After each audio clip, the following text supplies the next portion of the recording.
Yashodanandana Vrajajana Ranjana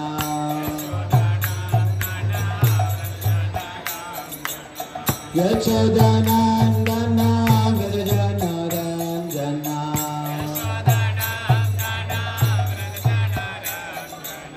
Yashodanandana Vrajajana Ranjana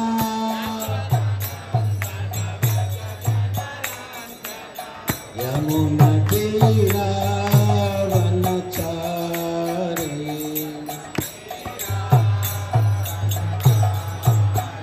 Yamuna Tira Vanachare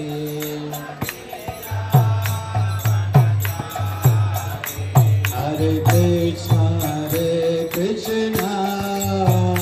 Krishna Krishna Hare Hare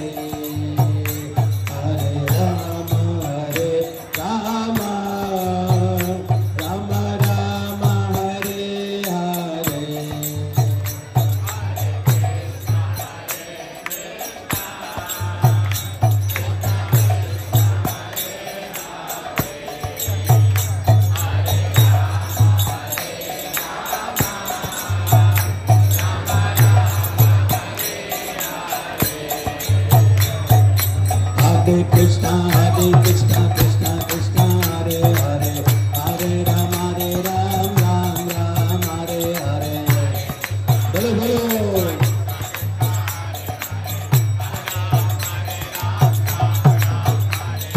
Hare Krishna, Krishna Krishna, Hare Hare, Hare Ram, Ram Ram, Hare Hare.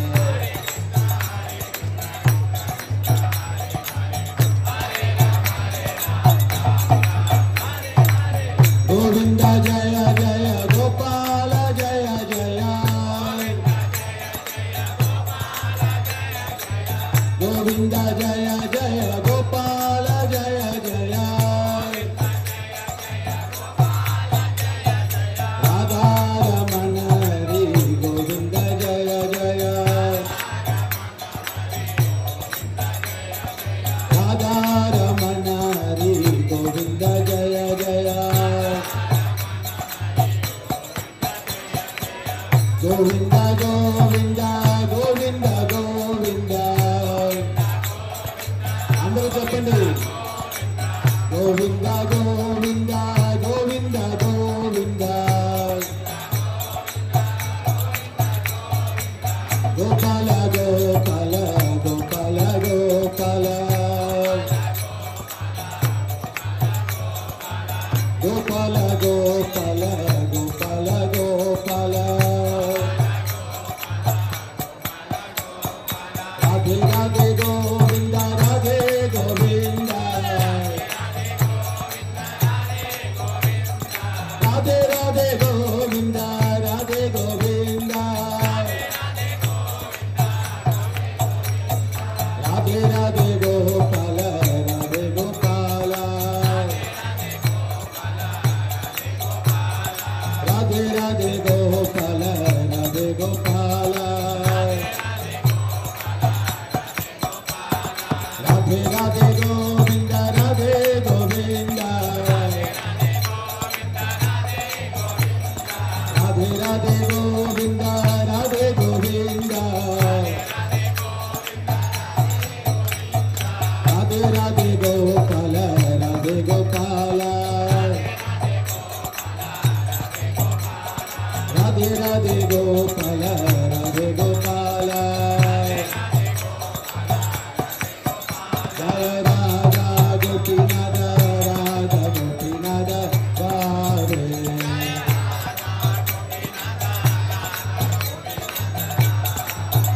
Jaya Radha Patasati Radha Patasati Radhe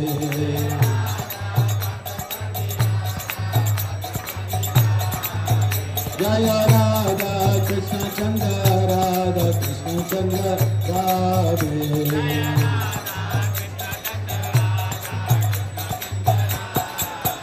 Jaya Jagannatha Jaya Jagannatha Baladeva Jaya Subhadra Maye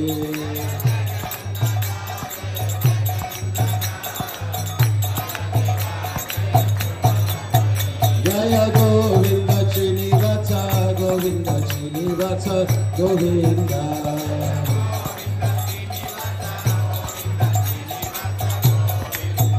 जय गौरनिताय जय गौरनिताय गौरनिताय जय गौरनिताय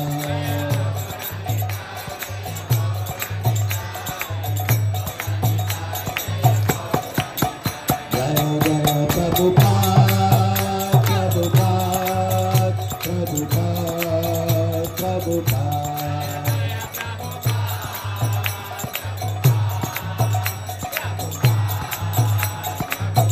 जय जय गुरुदेव गुरुदेव गुरुदेव गुरुदेव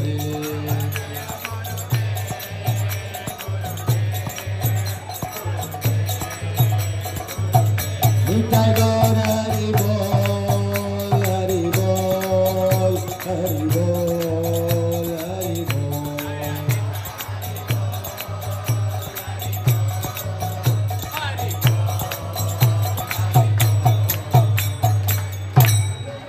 जगतगुरु श्रील प्रभुपाद की राधा गोपीनाथ की राधा पार्थसारथी की राधा कृष्णचंद्र की जगन्नाथ बलदेव सुभद्रा माई की गोविंद श्रीनिवास की गौरनिताय की हरिनाम संकीर्तन की श्री कृष्ण जन्माष्टमी महामहोत्सव की काय गौर प्रेमानंदे हरि हरि बोल हरे कृष्ण ఒక హాఫ్ అన్ అవర్ నిశ్శబ్దంగా అందరూ కూర్చోండి తర్వాత ప్రదక్షిణలు చేయొచ్చు మీరు ప్రస్తుతానికి కూర్చొని ప్రవచనం వినడానికి ప్రయత్నం చేయండి మా ప్రదక్షిణం మళ్ళా చేస్తున్నామా ఓం నమో భగవతే వాసుదేవాయ ओम नमो भगवते वासुदेवाय ओम नमो भगवते वासुदेवाय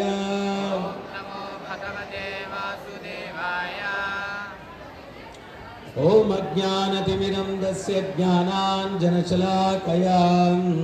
चक्षुरुन्मिलितं येन तस्मै श्रीगुरवे नमः नमो विष्णुपादाय कृष्णप्रेष्ठाय भूतले श्रीमते जयपताका स्वामिनिति नामिने नमो विष्णुपादाय कृष्णप्रेष्ठाय भूतले श्रीमते भक्तिवेदांत स्वामिनिति नामिने नमस्ते सारस्वती देवं गौरवाणी प्रचारिणे निर्विशेष शून्यवादी पाश्चात्य देश तारिणे जय श्री कृष्ण चैतन्य प्रभु नित्यानंद श्री अद्वैत गदाधर शिवासरि गौर भक्त वृंद हरे कृष्णा कृष्ण कृष्ण हरे हरे हरे राम राम राम हरे हरे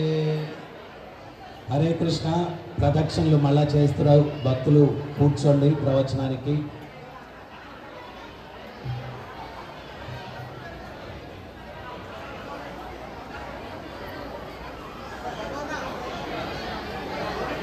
తెలుగులో కదా వీళ్ళంతా కన్నడలో ఏమైనా చెప్పాలి లేదా తమిళ్లో ఎల్లారు అప్పరం ప్రదక్షిణ పన్నటం కారంగా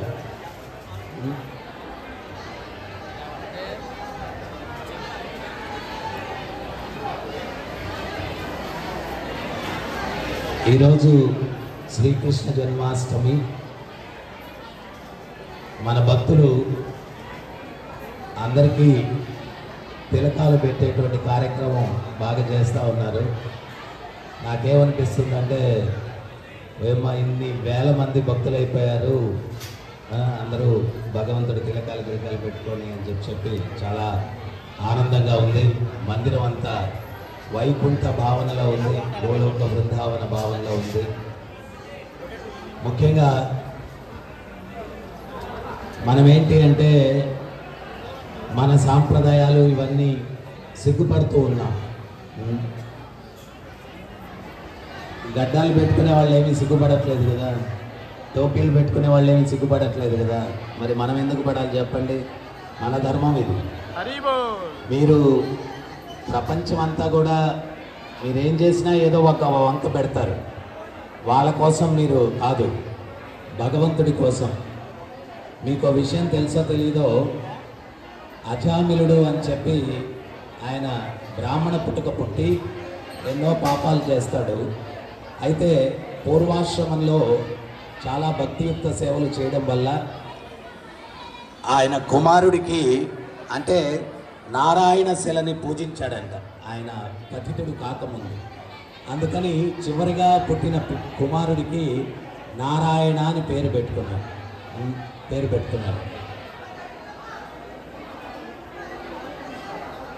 పెట్టుకుంటే ఆయనకి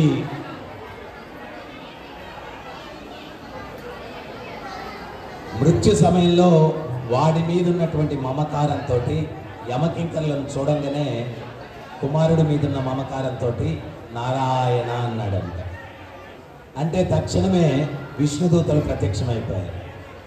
వాళ్ళు ఈ యమదూతల్ని వారించారు, ఇతని మీద మీకు అధికారం లేదన్నారు. అయ్యా, నారాయణ అని చెప్పి భగవంతుడి మీద భక్తితో ఏం చెప్పలేదు, ఆడ పిల్లోడి మీద వ్యామోహంతో చెప్పాడు అని చెప్పి యమకింకర్లు అన్నారంట. అప్పుడు విష్ణుదూతలు ఏమన్నారంటే, ఔషధం యొక్క విలువ తెలిసి వేసుకున్నా తెలుసుకోకుండా వేసుకున్నా దాని పని అది చేస్తుంది, నారాయణ అని ఉచ్చరించాడు కాబట్టి మీకు అధికారం లేదు అన్నారు. మీకు అధికారం లేదు అన్నారు. అది జరిగిన తర్వాత యమకింకర్లు యమధర్మరాజు దగ్గరికి వెళ్ళి, అయ్యా మా జీవితంలో ఇటువంటి ఎక్స్పీరియన్స్ ఎప్పుడు అవ్వలేదు, వాళ్ళెవరో చాలా తేజోవంతంగా ఉన్నారు, వాళ్ళు వచ్చి మమ్మల్ని వారించారు, అతని మీద మీ అధికారం లేదని చెప్పి మమ్మల్ని పంపించేశారు అన్నారు. అప్పుడు యమధర్మరాజు ఏం చెప్పాడో తెలుసా? పురంధరదాస కీర్తనలో పాడతాడనమాట. ఏమని పాడతాడంటే, ముట్టబేడ ముట్టబేడ మురహర దాసరను తిరుమని తిరుచూర్ణము ఇట్టిదవురను. ఈ తిరుమని తిరుచూర్ణం ఎవరైతే పెట్టున్నారో ముట్టబేడ ముట్టబేడ, వాళ్ళని తాకడానికి నీకు అధికారం లేదు అన్నాడు. తులసి మాల ధారణ మాడిదవురు, ఈ తులసి మాలను ఎవరైతే ధరించి ఉంటారో వాళ్ళ మీద మీకు అధికారం లేదు. మేము చిన్నప్పుడు మున్సిపాలిటీ వాళ్ళు కుక్కల్ని పట్టుకొని వెళ్ళేవాళ్ళు. పెంచుకునేటువంటి కుక్క అంటే లైసెన్స్ బిల్ ఒకటి ఉండేది, అది కడితే వాళ్ళు దాన్ని పట్టుకునేవాళ్ళు కాదు. ఆ లైసెన్స్ బిల్ల లేనటువంటి కుక్కల్ని పట్టుకొని బండ్లో వేసుకొని తీసుకెళ్ళిపోయేవాళ్ళు అన్నమాట. సో యమధర్మరాజు యమకింకర్లు వచ్చినప్పుడు ఈ లైసెన్స్లు మనకు ఉన్నాయనుకోండి, మనం వాళ్ళని పట్టుకోరనమాట. అందుకని ఈ రోజు కన్నా ఈ చిహ్నాలు పెట్టుకునేదానికి ప్రయత్నం చేయండి మీరందరూ కూడా. పక్కింటి వాళ్ళు ఏమనుకుంటారో, ఎదురింటి వాళ్ళు, సమాజం ఎటువంటిదో ఒక వివరణ ఇస్తాను మీకు. ఒక తండ్రికి ఒక గుర్రం ఉండిందంట, చిన్న కుమారుడు ఉన్నాడంట, వాడిని గుర్రం ఎక్కించుకొని తీసుకెళ్తున్నారంట. అక్కడ ఉండే సమాజం అనిందంట, చిన్నపిల్లాడిని పైకి ఎక్కించి ముదిగారం చేస్తున్నాడు, వాడు పెద్ద అయితే పెద్దల్ని గౌరవించడం మర్యాద ఇవన్నీ ఎట్ట తెలుస్తాయి అన్నారంట. అప్పుడు ఈయన ఏం చేశాడంటే, ఈయన కూడా ఎక్కి కూర్చున్నాడు అనమాట. పిల్లోని దించేశాడు.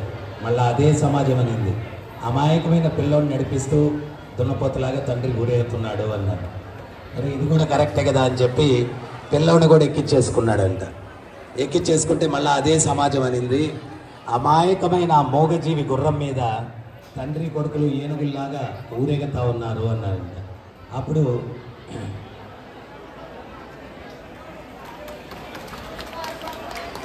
అప్పుడు తండ్రి కొడుకులు కూడా గుర్రం దిగేశారంట. మళ్ళీ అదే సమాజం ఏమనింది అంటే, ఈ పనికిమాలినోడి గుర్రం ఉన్నా కానీ ఎట్లా ఉపయోగించుకోవాలో తెలియదు అన్నారంట. సో సొసైటీ అటువంటి వాళ్ళు, మనం సంతృప్తి పరచాల్సింది భాగవతం ప్రకారం ఎవరిని అంటే సంసిద్ధిం హరితోషణం. ఆ హరిని సంతృప్తి పరిస్తే సర్వ సృష్టి కూడా సంతృప్తి చెందుతుంది. వీళ్ళందరినీ సంతృప్తి పరిచే ఉపయోగం లేదు. కడుపుకు ఆహారం పంపిస్తే శరీరంలో అవయవాలకన్నిటికీ శక్తి వస్తుంది, అంతేగాని లేదు చేతులు బాగా కష్టపడుతున్నాయని బాగా ముద్దలు చేసి ఓం భుజస్కందాయ నమః, నేత్రాయ నమః, కర్ణాయ నమః, నాసికాయ నమః ఇటు చేస్తే ఎత్తుకోం పోవాలాయ నమః పోతామన్నమాట. సో కడుపులోకి ఆహారం పంపిస్తే అన్ని అవయవాలకు శక్తి వస్తుంది. చెట్టు కాండానికి నీరు పోస్తే కొమ్మకు, రెమ్మకు, పువ్వుకు అంతా శక్తి వస్తుంది. అన్నిటికీ సర్వకారణ కారకుడైనటువంటి తద్విష్ణోర్ పరమం పదం కృష్ణస్తు భగవాను స్వయం. ఆ కృష్ణుణ్ణి సేవించడం ద్వారా సర్వజీవులు సంతృప్తి చెందుతారు. ఈ సత్యాన్ని మనం అర్థం చేసుకోవాలన్నమాట. ఈరోజు కృష్ణాష్టమి. కృష్ణుడు ఎందుకు అవతరించాడు? భగవద్గీతలో స్వామి అని చెప్తున్నారు, పరిత్రాణాయ సాధూనాం వినాశాయ చతుష్కృతాం ధర్మ సంస్థాపనార్థాయ సంభవామి యుగే యుగే. సాధువులను రక్షించడానికి, దుష్టులను శిక్షించడానికి, ధర్మాన్ని స్థాపించడానికి భగవంతుడు అవతరిస్తాడనమాట. అవునా? ఈ భూమి అంతా కూడా రాక్షసుల భారంతో తట్టుకోలేకుండా ఉంది. భూదేవి గోమాత రూపాన్ని దాల్చి ఆమె ఏం చేసింది అంటే బ్రహ్మ దగ్గరికి పరిగెత్తుకుంటూ వెళ్ళింది. ఈ భారం నేను తట్టుకోలేకుండా ఉన్నాను. పుణ్యాత్ముల సంఖ్య భూమి మీద ఎక్కువ ఉన్నప్పుడు ఏమవుతుంది అంటే మనం దూది పింజములాగా ఉంటామంట. ఆమెకు అసలు భారమే తెలియదు. హరే కృష్ణ నాన్న. సో మనం దూది పింజం, దూది ఏమన్నా బరువు ఉంటుందా? ఏముండదు పుణ్యాత్ములు ఉంటే. అదే పాపాత్ములుగానైతే భూమి విపరీతమైనటువంటి భారం తట్టుకోలేదన్నమాట. బ్రహ్మ దగ్గరికి గోవు రూపాన్ని దాల్చి భూమాత వెళ్ళిందనమాట. దేవతలందరూ కలిసి క్షీరసాగరం దగ్గరికి వెళ్ళారు. వెళ్తే భగవంతుడు ప్రార్థన చేశారు పురుష సూక్తంతో. భగవంతుడు బ్రహ్మకి ఆయన మనసులో సందేశాన్ని ఇచ్చాడు. యదువంశంలో నేను అవతరించబోతూ ఉన్నాను. మీరు దేవతలందరూ కూడా రకరకాలైనటువంటి వేషాలు వేయండి అక్కడికి, అంటే రోల్స్ మీరు తీసుకోండి అని చెప్పి భగవంతుడు చెప్పాడన్నమాట. ఆ చెప్పిన మేరకు భగవంతుడు ఈ యొక్క అష్టమి రోజు శ్రావణ మాసంలో ఆయన మథురలో అవతరించాడు. కంసుడు ఏంటి? అశరీరవాణి చెప్పింది. ఏమని చెప్పింది అంటే వివాహానికి సోదరిని బావగారిని రథం మీద ఎక్కించుకొని ఊరేగింపులో తీసుకొని వెళ్తూ ఉన్నాడు. ఈరోజు ఎంతో ప్రేమగా వీళ్ళని తీసుకెళ్తున్నావు, అష్టమ సంతానం నీ యొక్క మృత్యువుకి కారణమవుతుంది అని చెప్పి అశరీరవాణి చెప్పిందనమాట. అప్పుడు దాకా ప్రేమ ఉన్నటువంటి వ్యక్తి మారిపోయింది. ఎప్పుడైనా ఒకటే గమనించండి, మనం అధర్మ మార్గంలో ఉంటే భయం ఉంటుంది, ధర్మ మార్గంలో ఉంటే భయపడాల్సిన అవసరమే లేదనమాట. సో మనకు ఎప్పుడు కూడా టెన్షన్లు ఎక్కువ ఎందుకు ఉంటాయి అంటే అధర్మ మార్గంలో వెళ్ళినప్పుడే ఉంటాయి. ధర్మ మార్గంలో వెళ్ళినప్పుడు టెన్షన్ ఏమి ఉండదు అనమాట. ఈ కంసుడు అధర్మంగా ఉన్నాడు, అందువల్ల ఏంటి అంటే భయం అన్నమాట. దానికి ఏం చేశాడు? సోదరిని బావని చెరసాల్లో బంధించేశాడు. 7 మందికి జన్మనిచ్చింది. ఆచార్యులు ఏం చెప్తారంటే ఒక తల్లికి బిడ్డను కోల్పోవడం అంటే చాలా కష్టం. అవునా? చాలా కష్టం. కానీ 7 మంది పిల్లలను దేవకీదేవి కోల్పోయిందంట. దేనికి అంటే ఆ దేవదేవునికి జన్మనివ్వాలా అని చెప్పి అంత యొక్క గర్భశోకాన్ని తట్టుకొని ఆమె భగవంతుణ్ణి ఆహ్వానిస్తూ 7 మంది సంతానాన్ని కోల్పోయింది. ఆ బాధను స్వీకరించింది. ఈ పాయింట్ ఎందుకు చెప్తున్నాను అంటే భక్తిలో కొంచెం కష్టం వస్తే వదిలేస్తాం. సినిమా టికెట్ కోసం వెళ్ళి చొక్కా చింపేసుకుంటాం, చెప్పులు తెంపేసుకుంటాం, కొంతమంది క్యూలో చచ్చి కూడా పోతారు, పర్లేదు. కానీ భక్తిలోకి వస్తే మాత్రం ఇంత క్యూ ఉంది, దర్శనం కాదు, అమ్మా మేము వెళ్ళాము.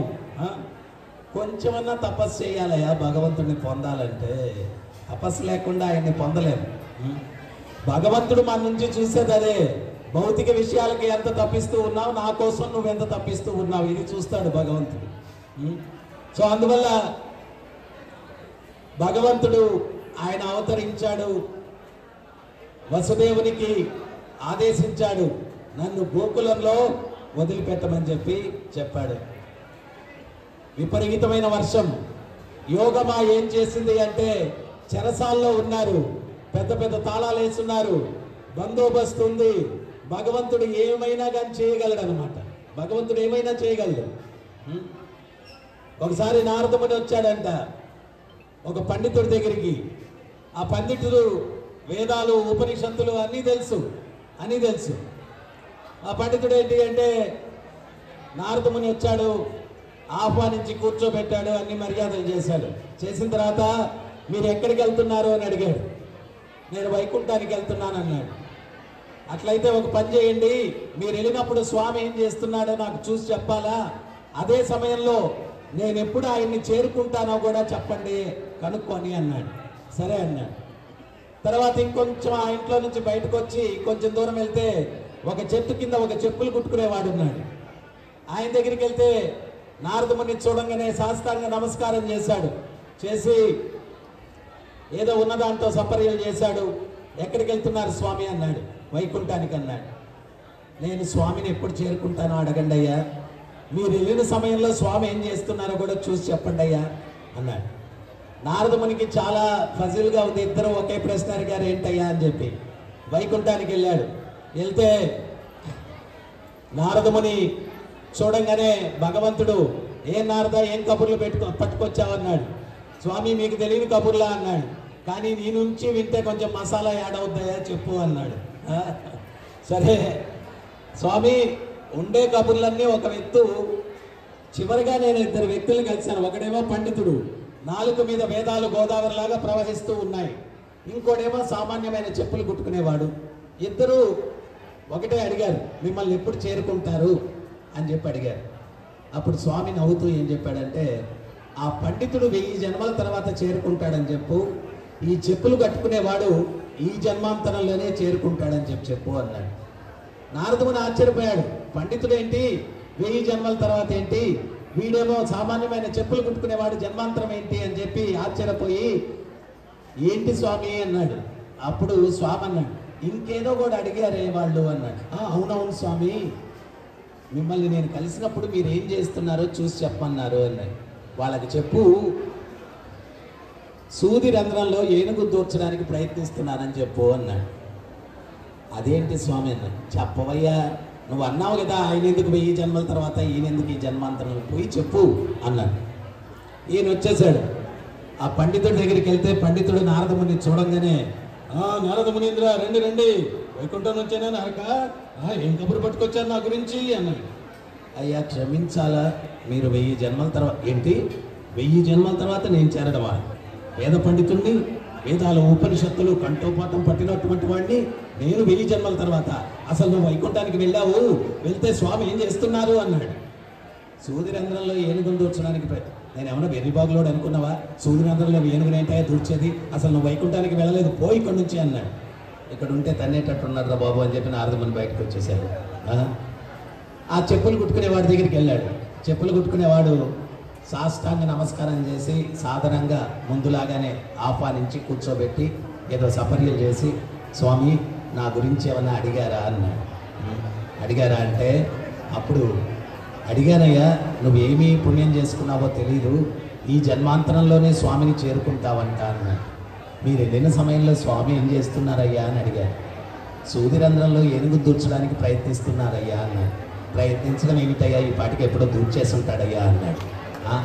ఆ విషయం వాడికి చెప్పబోతే తనడానికి వచ్చాడు, నువ్వేమో దూర్చేస్తుంటావు అని చెప్పి ఎట్టయ్యా చెప్తున్నావు అన్నాడు. అప్పుడు ఆ చెప్పులు కుట్టుకునేవాడు ఏమంటున్నాడంటే, స్వామి నాకు నీడనిచ్చేటువంటి మర్రి వృక్షం ఎంత పెద్ద వృక్షము, దాన్ని చిన్న విత్తనంలో అమర్చాడు భగవంతుడు. ఇంత చిన్న విత్తు నుంచి ఇంత పెద్ద వృక్షం వచ్చింది, అది చేయగా లేనిది సూదిరంధ్రంలో ఏనుగు దూర్చడం ఆయనకి ఏమన్నా పెద్ద పని అని చెప్పారు. ఇంత చిన్న విత్తులో ఇంత పెద్ద వృక్షాన్ని అమర్చినటువంటి ఆ స్వామికి ఇదేమన్నా చిన్న పని. అప్పుడు నారదముని, ఇప్పుడు అర్థమైందయ్యా, ఆడెందుకు 1000 జన్మల తర్వాత వెళ్తాడో, నువ్వెందుకు ఈ జన్మాంతరంలో నుంచి వెళ్తావు. సో భగవంతుడు ఏమన్నా చేయగలడు. ఆయన ఎప్పుడైతే వసుదేవుడు బయటకు తీసుకెళ్తున్నాడో అక్కడ ఉన్నటువంటి సైనికులందరూ కూడా నిద్రలోకి పోయారు. తాళాలు తెచ్చుకునేసారు. ఈయన వెళ్తూ ఉన్నాడు. యమునా నది ఆమె పొంగి ప్రవహిస్తూ ఉంది. కృష్ణుడిని తీసుకొని వెళ్ళేటప్పుడు విపరీతమైన వర్షం పడిందంటారు. అవునా? ఎందుకు పడిందో తెలుసా?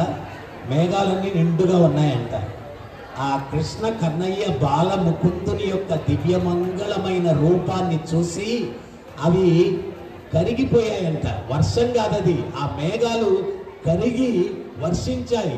ఆ దేవదేవుని దివ్యమంగళమైన రూపాన్ని చూసి ఎంత అద్భుతమైన రూపం అంటే, మామూలుగా చెప్తుంటారు కాకి పిల్ల కాకి ముద్దు అని.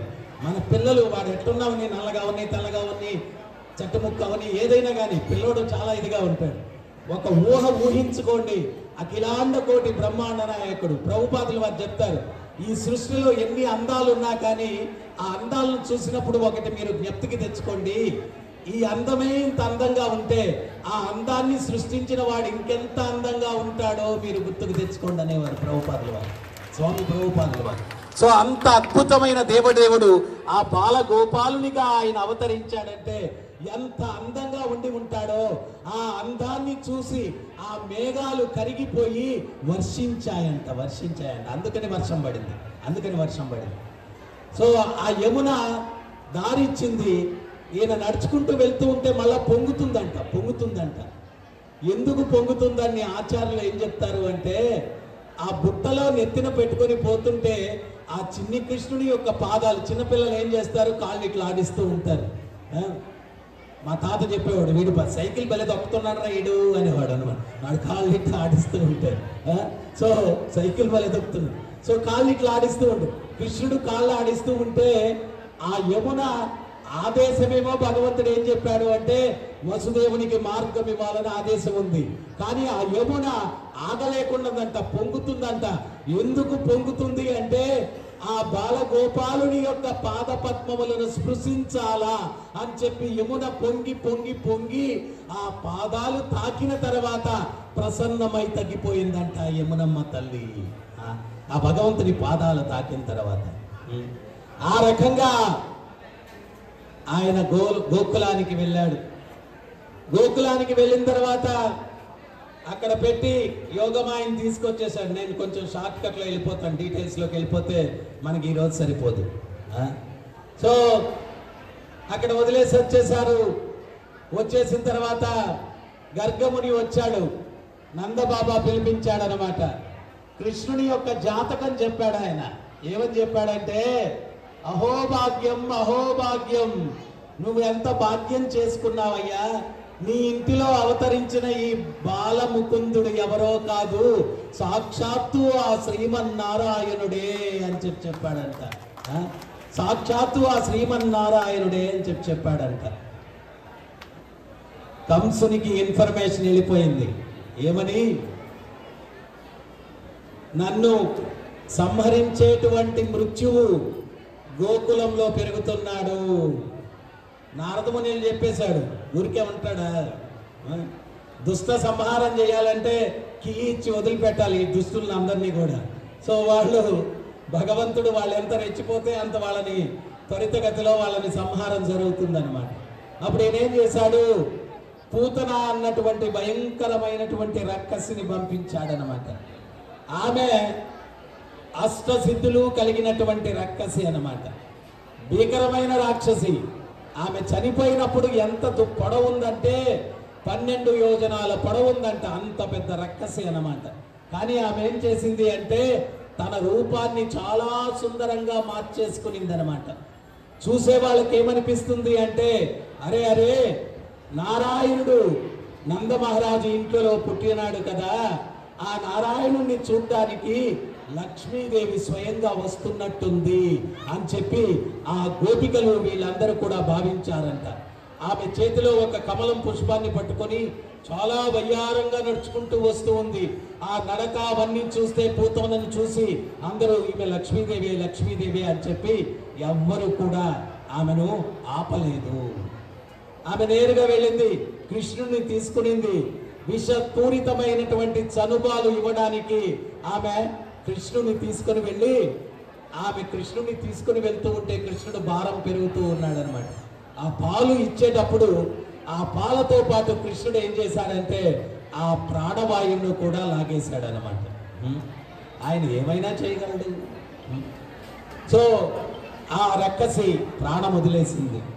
నిన్న నేను చెప్పినట్టుగా భగవంతుడు ఎంత కరుణాసాగరుడయ్యా అంటే అది రక్కసి అయి ఉండొచ్చు, రాక్షసి అయి ఉండొచ్చు, వాత్సల్య భావనతో వచ్చింది నాకు పాలివ్వాలని చెప్పి అని భగవంతుడు ఆ పూతనకు మోక్షాన్ని ఇచ్చి వైకుంఠంలో తల్లి స్థానాన్ని కల్పించాడంట. అది భగవంతుని యొక్క కరుణ.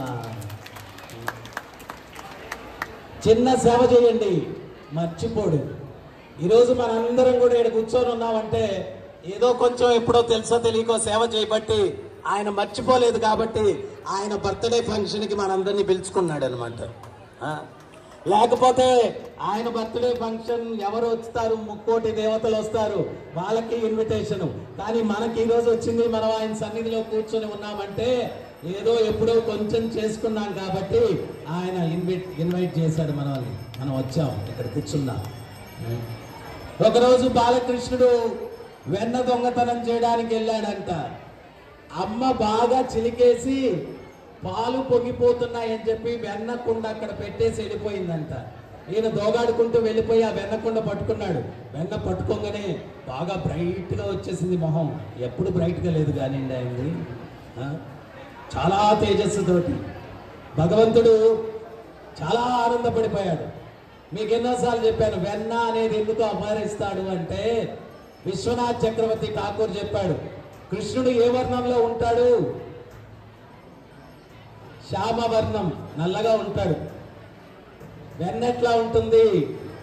తెల్లగా ఉంటుంది. వెన్న ఎట్లా తయారవుతుంది? చిలికితే. మనం కూడా సాధన ద్వారా ఈ హృదయం, రాతి హృదయాన్ని చిలికి చిలికి చిలికి వెన్నగా మెత్తగా ఉంటుంది, సున్నితంగా. తర్వాత తెల్లగా ఉంటుంది. కల్ముషం అనేది లేకుండా తెల్లగా ఈ హృదయాన్ని తయారు చేసుకుని రాయి లాంటి హృదయాన్ని వెన్నలాగా మెత్తగా ఎవరైతే తయారు చేసుకుంటారో అట్లాంటి వ్యక్తి యొక్క హృదయాన్ని అపహరించడానికి ఆ నల్లని వాడు కన్నయ్య వస్తాడు, వాడి జన్మ ధన్యమవుతుంది అనమాట. ఇది దీని వెనకాల రహస్యం, వెన్న దొంగతనం వెనకాల రహస్యం. కృష్ణుడు ఆ కుండ పట్టుకొని తిరిగాడంట. తిరిగితే నందబాబా అప్పట్లో ఐశ్వర్యం ఎట్లా ఉండింది అంటే స్తంభానికి కొంచెం అటు చూడు, ఆ స్తంభానికి చూడు. నువ్వేమన్నా కొంచెం కనిపిస్తున్నావా? స్తంభంలో కనిపిస్తున్నావు కదా, నీడ కనిపిస్తుంది కదా. ఆఫ్టర్ ఆల్ ఇది నల్ల గ్రానైట్, దీంట్లోనే కనిపిస్తున్నాడు పిల్లోడు. నందమహారాజ్ ఇంట్లో వజ్ర వైడూర్యాలు పొదుగున్నారంట పిల్లలకి, వజ్ర వైడూర్యాలు. కృష్ణుడు ఆ కుండ తీసుకుని తిరగంగానే కృష్ణుడు నీడ ఆ స్తంభంలో కనిపించిందంట. కృష్ణుడు షాక్ అయిపోయి ఆ నీడతో చెప్తున్నాడంట, ఏ అమ్మతో చెప్పద్దు, నీకు కూడా షేర్ ఇస్తాను, సగం 50-50 అన్నాడు. ఈ లోపల ఆ రకంగా ఆ నీడలో కనిపించే తన రూపానికే కృష్ణుడు అట్లా చమత్కారంగా చెప్తూ ఉంటే యశోదమ్మ చూసి గల్లును నవ్వుతూ ఏంట్రా నువ్వు చేస్తున్నావంట వచ్చిందంట. వచ్చేసరికి అమ్మ చూసేసిందని భయంతో, అమ్మ చూడు వీడెవడో వచ్చేసాడు, వెన్న దొంగతనం చేయడానికి వచ్చేసాడు. నేను చెప్పాను అమ్మకు కోపం వస్తుందని, వాడితోటి ఏ నువ్వు వెన్న దొంగతనం చేయడానికి లేదు అని కోపంగా చూశానమ్మా. ఆడు నన్ను కోపంగా చూస్తున్నాడు. నేను గట్టిగా మాట్లాడితే ఆడు గట్టిగా మాట్లాడుతున్నాడు. చూడమ్మా వీడు ఎంత దుర్మార్గంగా ఉన్నాడో. అప్పుడు యశోదమ్మ అంటుందంట, అరే నాకే కథలు నేర్పిస్తున్నావు, అది నీ నీడేరా కన్నయ్య, నీ నీడతో నువ్వు మాట్లాడుకుంటావా అని చెప్పి అంటుందంట. సో ఈ రకంగా ఇంకోసారి కృష్ణుడు వెన్న కుండలో చేయి పెట్టేస్తున్నాడంట. యశోదమ్మ వచ్చింది, ఏం చేస్తున్నావు ఇక్కడ? అమ్మా వజ్ర వైడూర్యాలు పొదిగినటువంటి కంకణం కట్టావు కదా, ఆ వజ్ర వైడూర్యాలు సూర్య తేజస్సు తగిలి వేడిగా అయిపోయి ఇక్కడంతా కాలిపోయింది, మంటగా ఉంది, వెన్నలో చేయి పెడితే చల్లగా ఉంటుందని చేయి పెట్టాను. అంతే, ఇంకేం ఆలోచన, వేరే ఆలోచన కొంచెం మంటగా ఉంది, చేయి పెట్టాను. ఇంకో గోపిక వచ్చి వెన్నకొండ పట్టుకొని ఉన్నాడంట. పట్టుకొని ఉంటే వెనకాల నుంచి వచ్చి చెవిటి పట్టుకునిందంట. ఏం చేస్తున్నావు? కృష్ణుడు ఒక్క క్షణం కూడా ఆలోచన లేదు. సమాధానం ఏంటో తెలుసా? నా దూడు కూడా తప్పిపోయింది. అన్ని దూడల్ని తీసుకొని వెళ్ళాలి కదా ఇంటికి. ఒకటి తప్పిపోతే నందబాబాయ్ ఇంకేమన్నా ఉందా, ఏమైపోయింది దూడ అంటాడు కదా. ఆ దూడను వెతుక్కుంటూ వచ్చానంతే. మరి దూడను వెతుక్కుంటూ వస్తే వెన్న సట్టె చేతిలో పట్టుకున్నావు ఏంటి అంటే, భలే దానివే ఈ కుండలో ఏమైనా దాక్కుందేమో అని చూస్తున్నాను, ఈ కుండలో ఏమైనా దాక్కుందేమో అని చూస్తున్నాను. ఎప్పుడైతే ఆ సమాధానం కృష్ణుడు చెప్పాడో ఆ గోపికకు హై పవర్ లైన్ షాక్ కొట్టినట్టు కొట్టిందంట. పోయమ్మ ఏంట్రా ఈ సమాధానం నాయన, చెవదిలేసిందంట. తుర్రున పరిగెట్టుకుంటూ వెళ్ళిపోయాడు. తర్వాత ఇంకో రోజు యశోదమ్మ పెరట్లో కృష్ణుణ్ణి ఆడించుకోవాలని చెప్పి పౌర్ణమి రోజంట, పూర్ణ చంద్రుడు ఈయన ఆడుకుంటా వచ్చి యశోదమ్మ వెనకాల వచ్చి ఇట్లా పట్టుకున్నాడంట. ఆమె ముసుగేసుకొని ఉంది కొంగు, ఆ కొంగు ఇట్లా లాగేశాడు. కాలుతో వెనకాల వీపును తంతూ ఉన్నాడు. ఈమెకు అర్థమైంది వీడికి ఏదో ఆకలేసినట్టుంది అని చెప్పి, ఏరా కన్నయ్య నీకు వెన్న కావాలా అంటే నాకొద్దు అన్నాడంట. పాలు కావాలా అంటే నాకొద్దు అన్నాడంట. మీగడ కావాలా అంటే నాకొద్దు అన్నాడు. మరి ఏంట్రా నీకు కావాలా అనిందంటే యశోదమ్మ.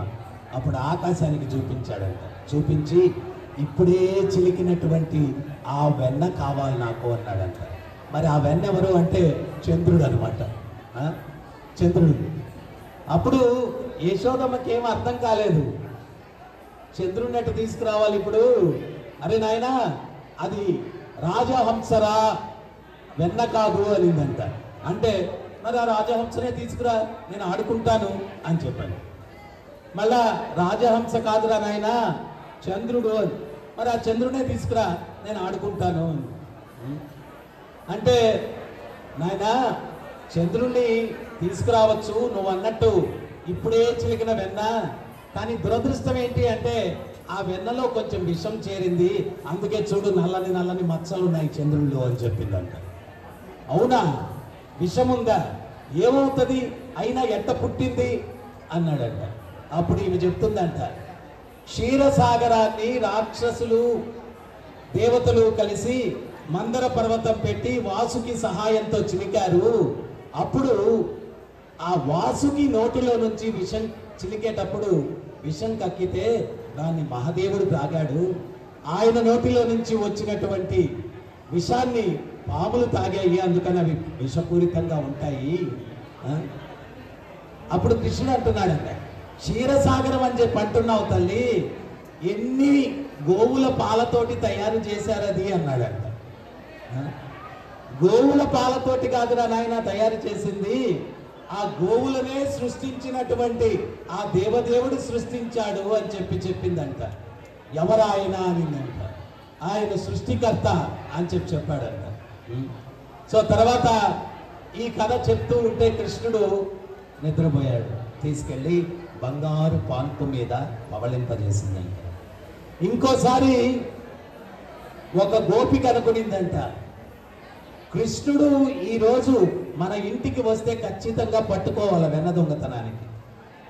వీళ్ళందరూ వెన్న దొంగతనానికి కృష్ణుడు వస్తే పట్టుకోవాలా అని అంటున్నారు, కానీ ప్రతి ఒక్కరూ ఆలోచన ఒకటేనంట, చిలికేటప్పుడే అనుకుంటారంట. ఏమని అంటే, నిన్న వాళ్ళ ఇంటికి వెళ్ళాడంట, మొన్న వాళ్ళ ఇంటికి వెళ్ళాడంట, ఈరోజు మన ఇంటికి వస్తే ఎంత బాగుంటుంది కన్నయ్య వెన్న దొంగతనం చేయడానికి అని చెప్పి చిలకడం మొదలు పెట్టేటప్పుడే వీళ్ళు ధ్యానించేవాళ్ళంట. హరే కృష్ణ హరే కృష్ణ కృష్ణ కృష్ణ హరే హరే హరే రామ హరే రామ రామ రామ హరే హరే. మధ్యలో నామం ఎందుకంటే కొంతమంది కొంచెం లేపుదాం, ఇంటే భగవంతుడు లీలలు బాగుంటాయి కదా. సో ఆమె ఏం చేసింది అంటే, కృష్ణుడు ఇంట్లోకి వస్తే తలుపులకి గంటలు కట్టేస్తాము, తలుపులు తెరిచినప్పుడు గంటలు మోగినప్పుడు వచ్చి కృష్ణుడిని పట్టేసుకోవచ్చు అని చెప్పి ఆమె గంటలు కట్టిందంట. కృష్ణుడు వచ్చి ఆ గంటల్ని చూసి నడుము మీద చేతులు ఇట్లా పెట్టుకొని పిల్లల గోరి చేసి నడుములోకి ఇట్లా చెక్కుకొని నవ్వుతున్నాడంట. పిచ్చి గోపికల్లారా, ఎవరు అనుకున్నారు నేను అఖిలాండ కోటి బ్రహ్మాండ నాయకుండా నా అనుజ్ఞ లేకపోతే గడ్డిపూచ కూడా కదలదు, అటువంటి నీ గంటలు బ్రోగుతాయి అనుకుంటున్నారా? గంటల్లారా మోగద్దు అన్నాడు. తలుపు తీశాడు, గంటలు మోగలేదు. చెక్క రోటికి కూడా గంటలు కట్టారు, గంటలు మోగలేదు. ఉట్టికి కూడా గంటలు కట్టారు, గంటలు మోగలేదు. కృష్ణుడు ఏం చేశాడు? ఆ ఉట్టి మీద ఆ రోలు మీద ఎక్కి ఉట్టి తీసుకొని ఆ వెన్న అందరికీ తినిపిస్తూ ఉన్నాడు. ఒక గోపాలుడు అనుకున్నాడు అందరికీ వెన్న తినిపిస్తున్నాడు, కృష్ణుడు తినట్లేదని చెప్పి ఆ వెన్న కుండ లాక్కొని వెన్న తీసి కృష్ణుడి నోట్లో దురిగాడంట. అన్ని గంటలు గలగల గలగల గలగల మోగాయంట. అప్పుడు కృష్ణుడు ఆగ్రహంగా, ఏ గంటలారా మోగొద్దంటే మోగుతున్నారేంటి అన్నాడంట. అప్పుడు ఆ గంటలు అంటున్నాయంట, మీకు నైవేద్యం జరుగుతుంటే ఎట్లా మ్రోక్కుండా ఉంటాం స్వామి అని చెప్పి అన్నారు. మీకు నైవేద్యం జరుగుతుంటే ఎట్లా మ్రోక్కుండా ఉంటాం స్వామి అని. సో తర్వాత ఇంకో గోపిక ఆమె అనుకునిందట, కృష్ణుణ్ణి వల పట్టుకొని పట్టేయాలా, వలేసి పట్టేయాలా. వలేసింది, కృష్ణుని పట్టేసింది, ఒక గోనె సంచిలో నింపుకునింది, తీసుకొని యశోదమ్మ దగ్గరికి వెళ్ళింది. కృష్ణుడిలో పిల్లల్లో ఉండే చమత్కారాలన్నీ కృష్ణుల్లో ఉన్నాయి. ఒక్కోసారి వెన్న బాగా గోపికలు ఇంట్లో తినేసి మూతుడుచుకోవడం మర్చిపోయేవాడంట. మూతికంతా వెన్న ఉండేదంట. పరిగెట్టుకుంటా వాళ్ళు తరుముకుంటూ వస్తూ ఉంటే వెళ్ళిపోయి అమ్మ యశోదమ్మ వెనకాల దాక్కునేవాడంట. ఒక్కోసారి ఆమె కొమ్ముతోనే మూతుడుచుకునేవాడు, ఒక్కోసారి మర్చిపోయేవాడు. వాళ్ళు చూడు మా ఇంట్లో వెన్న దొంగతనం చేసుకొని వచ్చాడు, ఆ మూతికంతా ఉండే వెన్న మా ఇంట్లోదే అని చెప్పంటే అప్పుడు అమాయకంగా మొహం పెట్టేసి, అమ్మా నీ ముందు దోచిగా నిలబెట్టాలని చెప్పి నా 2 చేతులు వెనక్కి విరిచి పట్టుకొని బలవంతంగా వెన్నంతా మూతికి తుడిచి పూసేసి నేను తుడుచుకునే సమయం కూడా నాకు ఇవ్వకుండా తరుముకుంటూ వచ్చారే నన్ను. ఎంత దారుణమే ఈ గోపికలు. ఏంటి నా కన్నయ్యని ఇంత హింసించారా? రెక్కలు వెనక్కి విరిచి పట్టుకున్నారా? బలవంతంగా మూతికంతా పూసేశారా? ఎంత దుర్మార్గమే. పొండి వాడి ముఖం చూస్తే ముద్దు పెట్టుకోవాల్సిందే అని పోయి కొండెములు చెప్తారా పొండి అని చెప్పి యశోదమ్మ తరుముకుంటున్నారు. రెడ్ హ్యాండెడ్గా పట్టుకుంటే అప్పుడు శిక్షిస్తాను. ఈమెం చేసింది, ఇంకోసారి కృష్ణుడు అమ్మ వెనకాల వచ్చి దాంకున్నాడంట. వెన్న తిని వచ్చాడు మా ఇంట్లో, దొంగతనం చేసి వచ్చాడంటే అప్పుడు యశోదమ్మ అడుగుతుందంట, కృష్ణ నిజంగా వాళ్ళ ఇంట్లో వెన్న తిన్నావంటరా అంటే బ్రజ భాషలో చెప్తాడంట, అయ్యా మై నహీ కాయ. యశోదమ్మకి ఏమి వినిపిస్తుంది? మై నహీ కాయ వినిపిస్తుంది. గోపికలకి ఏమి వినిపిస్తుంది తెలుసా? మై నహీ కాయ, నేనే తిన్నాను. ఎప్పుడైతే యశోదమ్మ మై నహీ కాయ అని వినిపించింది కదా, ఆమె కృష్ణుని వంక నుంచి గోపికల వంకకి తిరిగేసరికి అప్పుడు కృష్ణుడు గోపికల వంక తిరిగి మై నహీ కాయ, నేనే తిన్నాను ఏంటంట. మళ్ళా యశోదం ఇంకొకసారి అడుగు, మాకేమైనా చెవుడు వచ్చిందా? నేనే తిన్నానని చెప్తున్నాడు వాడంటే, నాకేమైనా చెవుడు వచ్చిందా? నేను తినలేదని చెప్పాడంటే ఇంకోసారి అడుగు అనగానే యశోదమ్మ మళ్ళా కృష్ణుని పక్కకి ఇటు తిరగందని, అదే కన్నయ్య నువ్వు తిన్నావంటారా వెన్న? అమ్మయ్య. అప్పుడు మళ్ళా యశోదమ్మ గోపికల వంక తిరగని మైనేహి కాయ. అప్పుడు యశోదమ్మ చెప్తుంది, రెడ్ హ్యాండెడ్గా పట్టుకుంటే వాడిని శిక్షిస్తాను. సరే అని చెప్పి ఈమె వల పట్టేసింది అనమాట. పట్టేసి గోనె సంచిలో నింపేసుకొని గోనె సంచి మూతి తాడు కట్టేసి తీసుకొని యశోదమ్మ దగ్గరికి వచ్చింది. రెడ్ హ్యాండెడ్గా పట్టుకుంటే మీ వాడిని శిక్షిస్తానన్నావు కదా, ఈరోజు చూడు నేను పట్టుకొచ్చాను అని చెప్పి గోనె సంచి విప్పిందంట. విప్పితే కృష్ణుడు లేడు, ఆమె కుమారుడు ఉన్నాడు. బయటకు వచ్చాడు. అమ్మా అన్నాడు, ఒరే నువ్వు ఎప్పుడు వచ్చారా అని. నువ్వు నన్నే కదా పట్టుకున్నావు. నిన్నెక్కడా పట్టుకుంది? ఆ కృష్ణుడు కదా నేను పట్టుకునింది. లేదమ్మా నువ్వు నన్నే పట్టుకున్నావు అన్నాడంట. అప్పుడు ఈమె యశోదమ్మ అంటుందంట, నా కుమారుని శిక్షించమంటావా నీ కుమారుని శిక్షించమంటావా అని. సరేనని చెప్పి ఏంటో ఈ మాయ నాకేం అర్థం కావట్లేదు అని చెప్పి ఆ గోనె సంచి ఎత్తుకొని మళ్ళా వస్తూ ఉందంట, తిరిగి ఇంటికి వెళ్ళిపోతుందంట. అప్పుడు కృష్ణుడు ఆమె పొట్ట మీద గీరాడంట. అయినా ఇంకా గోనె సంచి దేనికి, విప్పేయచ్చు కదా అని చెప్పి మళ్ళీ తెరిచిందంట. తెరిస్తే కృష్ణుడు చెంగును బయటకు దూకేశాడంట. మళ్ళా నువ్వు వచ్చావా అనిందంట. ఇందాక కూడా నేనే పంతానికి పోయి పట్టుకున్నావు, నీ కుమారులాగా కనిపించాను, ఇంకోసారి నన్ను పట్టుకున్నావంటే మీ ఆయనలాగా కనిపిస్తానని చెప్పాడు. ఇంకోసారి కానీ పట్టుకున్నావంటే మీ ఆయనలాగా కనిపిస్తాను. సో సుఖదేవ్ గోస్వామి తోటి పరీక్షిత్ మహారాజ్ చెప్తున్నాడు, ఎండాకాలంలో నదులు ఎండిపోతాయి, అక్కడక్కడ గుంటల్లో నీరు చేరుతుంది, ఆ నీరు కుళ్ళిపోతుంది, ఆ కుళ్ళిపోయిన నీటిని కృత్రిమంగా వాటిని మనం శుద్ధి చేయాలా అంటే అది కుదరదు. వర్షం పడి వరద వచ్చినప్పుడు ఆ కుళ్ళు నీరు కొట్టుకొని పోతుంది. అట్లాగే ఈ హృదయంలో ఎన్నో జన్మలుగా అనర్థాలు, కుళ్ళు, అరిషడ్ వర్గాలు, కామ, క్రోధ, మోహ, లోభ, మద, మాత్సర్యములు అవి పేరుకొని ఉన్నాయి. నీ ముఖపద్మముల నుంచి కృష్ణ కథామృతం అన్నటువంటిది ప్రవహించి నా కర్ణమున ప్రవేశించి నా హృదయములోనికి ప్రవహించినప్పుడు ఈ హృదయంలో ఉన్న కుళ్ళు కొట్టుకుని పోతుంది. దయచేసి ఆ కృష్ణ కథామృతాన్ని వినిపించండి గురువర్య అని చెప్పి పరీక్షిత్ మహారాజు సుఖదేవ్ గోస్వామిని కోరుకుంటారు. సో అందువల్ల ఈ రోజంతా కూడా ఆ కృష్ణుని యొక్క నామంలో, కృష్ణుని యొక్క లీలలలో, కృష్ణుని యొక్క సేవలో మీరు గడపండి. మనుష్య జీవితం జన్మ, మృత్యువు, ముసలితనం, వ్యాధి అనేటువంటి ఈ 4 దుఃఖాలున్న ఈ ప్రపంచం నుంచి శాశ్వతమైన పరిష్కారం వెతుక్కునే దానికోసం ఈ విలువైన మనుష్య జన్మ. మనుష్య జన్మలోనే మోక్షం కోసం ప్రయత్నించగలం, వేరే ఏ జన్మలో కూడా వీలు కాదనమాట. సో అందువల్ల ఈ విలువైన మనుష్య జీవితాన్ని భగవంతుని చేరుకునే దానికోసం వినియోగించండి. మీ ఉద్యోగాలు, వ్యాపారాలు ధర్మంగా చేసుకోండి. రోజులో కొంత సమయం మిగులుతుంది, దాన్ని చెడుకు వినియోగించకుండా సత్సంగానికి, సాధనకి వినియోగించుకొని మనస్సును పవిత్రంగా ఉంచుకొని, మనసు ఎప్పుడైతే పవిత్రంగా ఉంటుందో పవిత్ర కార్యాలు చేస్తాం. ఇక్కడ ఉన్నంత వరకు సత్ఫలితాలు పొంది సుఖంగా జీవిస్తూ జీవితాంతంలో మళ్ళా ఈ కుళ్ళు ప్రపంచానికి రాకుండా భగవంతుణ్ణి చేరుకునేదానికి అవకాశం ఉంది. ఈరోజు యుగధర్మమైనటువంటి నామాన్ని చేయడానికి సంకల్పం చేయండి. ఒక్కొక్క యుగంలో ఒక్కొక్క యుగధర్మం. కృతేయ ధ్యాయతో విష్ణుం, త్రేతాయ యుజతో మకై, ద్వాపరే పరిచర్యస్య కలౌ తథార కీర్తన. సత్యయుగంలో తపస్సులు, త్రేతాయుగంలో యజ్ఞ యాగాదులు, ద్వాపర యుగంలో విగ్రహారాధన, కలియుగంలో నామ సంకీర్తన. ప్రతినిత్యం 108 సార్లన్నా మినిమం హరే కృష్ణ మంత్రాన్ని జపించి మీ జన్మను ధన్యం చేసుకోండి. నాతో ఇప్పుడు 3 సార్లు చెప్పండి. హరే కృష్ణ హరే కృష్ణ కృష్ణ కృష్ణ హరే హరే హరే రామ హరే రామ రామ రామ హరే హరే హరే కృష్ణ హరే కృష్ణ కృష్ణ కృష్ణ హరే హరే హరే రామ హరే రామ రామ రామ హరే హరే హరే కృష్ణ హరే కృష్ణ కృష్ణ కృష్ణ హరే హరే హరే రామ హరే రామ రామ రామ హరే హరే.